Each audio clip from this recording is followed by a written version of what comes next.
News 360 में बढ़ते हैं अगली खबर की तरफ, जहां हाईवे पर सफर करने वालों के लिए सरकार ने टोल नियमों को और भी सख्त कर दिया है। अब टोल न चुकाने वालों पर न केवल जुर्माना लगेगा, बल्कि गाड़ी से जुड़ी महत्वपूर्ण कागजों पर भी रोक लगाई जाएगी। टोल बकाया पाए जाने पर किस प्रकार की सेवाएं नहीं मिलेंगी, देखिए इस रिपोर्ट में।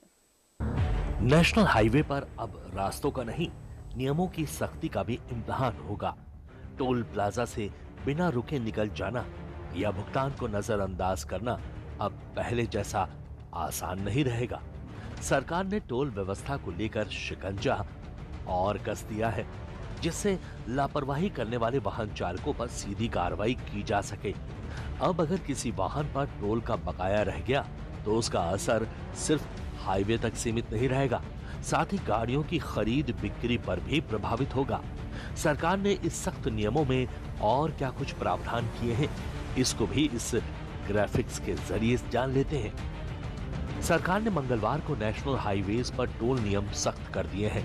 अब टोल न चुकाने वाले वाहनों को एनओसी, फिटनेस सर्टिफिकेट और नेशनल परमिट जैसी सेवाएं नहीं मिल सकेंगी। ये बदलाव सेंट्रल मोटर व्हीकल्स रूल्स 2026 के तहत किया गया है। इसका मकसद इलेक्ट्रॉनिक टोल कलेक्शन मजबूत करना और टोल चोरी रोकना है। इस नियम से सरकार ये सुनिश्चित करेगी कि सड़कों पर चल रही गाड़ियों के टोल पेंडिंग ना हो। इन बदलावों को लागू करने के लिए सरकार ने फॉर्म 28 को भी यानी फॉर्म 28 को अपडेट किया है।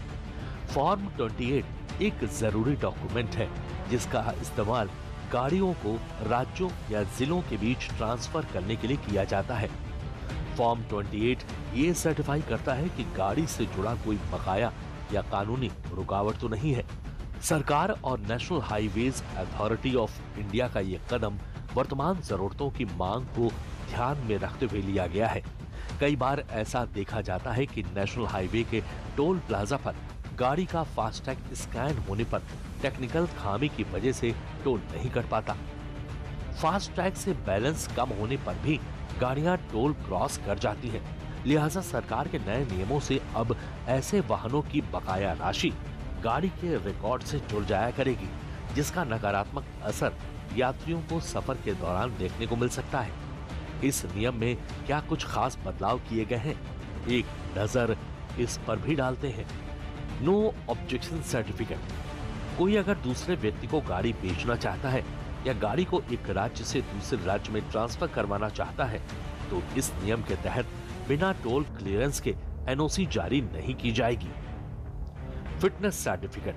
कॉमर्शियल या अन्य वाहनों के लिए फिटनेस सर्टिफिकेट का रिन्यूअल या नया सर्टिफिकेट जारी करना तब तक मुमकिन नहीं होगा जब तक पुराना टोल बकाया जमा न हो जाए। National permit. ट्रक और बसों जैसे कॉमर्शियल वाहनों को नेशनल परमिट जारी करने से पहले ये जांचा जाएगा कि उस गाड़ी पर कोई टोल बकाया तो नहीं है। सरकार का ये फैसला तमाम बारीकियों को ध्यान में रखते हुए उठाया गया है। इस नियम की जरूरत इसलिए भी महसूस की गई क्योंकि आए दिन ऐसी खबरें देखने को मिलती हैं कि टोल प्लाजा पर यात्रियों और टोल कर्मियों के बीच झड़प होती रहती है, जिसकी एक वजह फास्टैग रिचार्ज न होने के कारण अतिरिक्त शुल्क का भुगतान भी रहता है।